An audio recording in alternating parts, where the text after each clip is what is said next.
c'est important parce que là, je pense qu'il y a beaucoup de maires qui vous écoutent. On sait très honnêtement la complexité pour l'expulsion des délinquants et souvent de trafiquants des logements sociaux. Ouais.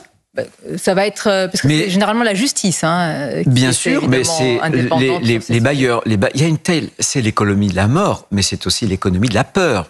Le narcotrafic et la criminalité organisée. Et un certain nombre de bailleurs sociaux, publics ou privés ont peur. Donc ce sera le préfet qui se substituera à eux sur les procédures d'expulsion. Qu'est-ce que ça va changer? Et ce sera le préfet qui va pouvoir fermer plus facilement des commerces qui sont des blanchisseuses. Donc vous donnez, consigne au préfet d'être extrêmement ferme ce matin? Bien sûr, parce que le logement social, j'avais un préfet des Hauts-de-Seine, c'était hier, qui n'a pas d'ailleurs attendu la loi. Alors là, c'était sur autre chose. Il se base sur une convention, c'est autre chose. Mais c'est des étrangers en situation irrégulière qui n'ont pas à occuper des logements sociaux. Les Français n'arrivent pas à se loger. Voilà, donc il faut y mettre aussi bon ordre. Donc Monsieur Bardella, il parle, mais moi j'agis. Voilà, et on a déjà un certain nombre. Alors que lui vous reproche de parler. Mais écoutez, on a un certain nombre de résultats. Les expulsions ministérielles, les expulsions préfectorales ont augmenté depuis que je suis là de 152%. Les saisies de drogue de plus de 200%.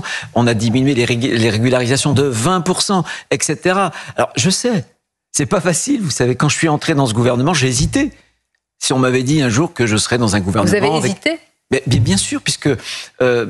on n'avait pas la majorité, on n'a pas gagné les élections législatives. Ça ne nous a pas échappé. Mais simplement, je suis rentré au gouvernement, je savais que le problème est que nous n'avons pas la majorité.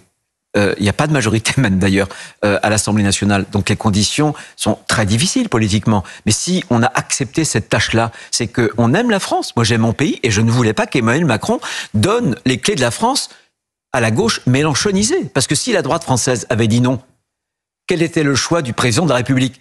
C'était de se tourner vers M. Mélenchon, vers les Insoumis, qui dominaient à l'époque encore plus. Et heureusement, je vois d'ailleurs avec une certaine forme de considération que le Parti socialiste essaie de s'extirper des griffes de ces justement, peut-être grâce à la proportionnelle, mais vous êtes contre.